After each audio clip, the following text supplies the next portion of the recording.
এই ভোক্তাদের অধিকার না থাকার কারণে, প্রত্যেকটা খাদ্যের মধ্যে ভেজাল থাকার কারণে, এই ভেজাল খাদ্য আমরা দ্বিতীয় বৃহত্তম মুসলিম দেশ হওয়া সত্ত্বেও, আমরা সকল ব্যবসায়ীরা মুসলমান হওয়া সত্ত্বেও আমরা ভেজাল খাদ্য খাওয়াচ্ছি।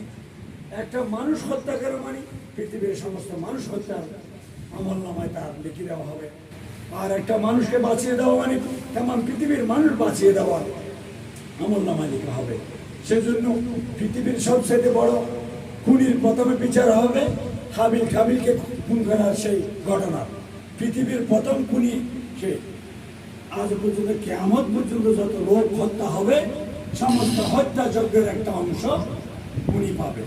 সুতরাং যারা হত্যাযজ্ঞ বাংলাদেশ নয় তাম বিশ্বে ফাসাদ সৃষ্টিকারী, তারা হচ্ছে মানবতার শত্রু, এবং যারা খাদ্য ভেজাল দেন যারা খুনি তাদের মৃত্যুদণ্ড দেওয়া উচিত।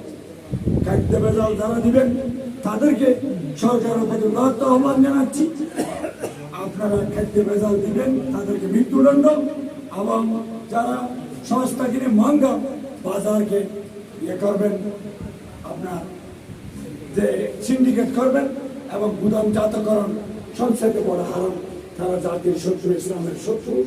এই অবশ্যই একবার এখানে যখন তামাক উঠেছিল, আমি এখানে ঢুকে একটা ওই ডিমের বুটিং খাইলাম, আমার থেকে সব টাকা নিল। আমি বললাম বিয়ে হতে, তখন আমি বাসায় গিয়ে এক ডজন ডিমকে আগে করে হিসাব করে কয়টা বুটিং হবে, কত টাকা খরচ হবে সব মিলিয়ে দেখলাম ইন টোটাল একটা এই বুটিংয়ের মধ্যে 16 টাকা খরচ হয়।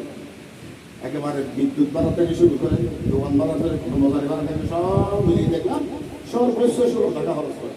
কিন্তু 16 টাকা যদি খরচ হয়, আপনি 10 টাকা লাভ করেন, 26 টাকা হয়েছেন, 30 টাকা হয়েছেন, এটা 70 টাকা দিতে হয়। এই কবিতাটা মারাত্মকভাবে বাইরে হয়েছে। এজন্য এখানেও দেখবেন এখানে গ্রহণ, এখানে গ্রহণ, এখানে গ্রহণ, বিভিন্ন রকম। কারণ এরা সংগঠিত, এরা সিন্ডিকেট। আমরা কিন্তু যারা ভোক্তা তারা কিন্তু সংগঠিত নয়, সিন্ডিকেট নেই। আমি যদি ওখানে আমার বাড়াবাড়ি করি 10 জন 14 বার এসব মাঝে এইগুলি মাথায় রেখে এদের যখন একটা সংগঠন আছে, এরা যেমন শক্তিশালী, আমাদেরও একটা সংগঠন থাকতে হবে। কেননা আমাদের সংগঠন না থাকার কারণে আমরা বিভিন্নভাবে টকছি, বুঝতে দোকানে যান। আমি এক নষ্ট না, ম্যাজিস্ট্রেট গেলেও ওখানে থাকবে, তারা এত বেশি সচেতন। ঠিক আছে, তার প্রতিবাদ করার দণ্ড নেই, এমনি প্রতিবাদ করতে হবে। প্রতিবাদ করার দিন আমাদের ঐক্যবদ্ধ হতে হবে। এটাও একটা সংগ্রাম, এটা একটা জাহান। জাহান মানে শুধু যুদ্ধের ময়দানে অবস্থায় লাঠি নিয়ে সংগ্রাম না।